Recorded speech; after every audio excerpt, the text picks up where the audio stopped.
Alright, so to remove this gauge cluster, you need to drop down the steering wheel, put the shifter down, grab this panel,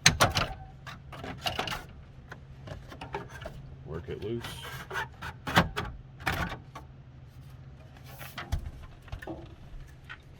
And you need a 7mm, I'm using a drill here, on each corner.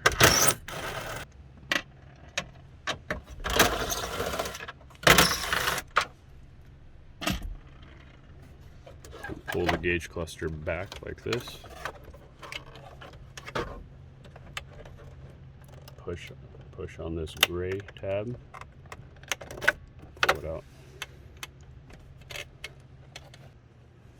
Alright, so I got the cluster rebuilt.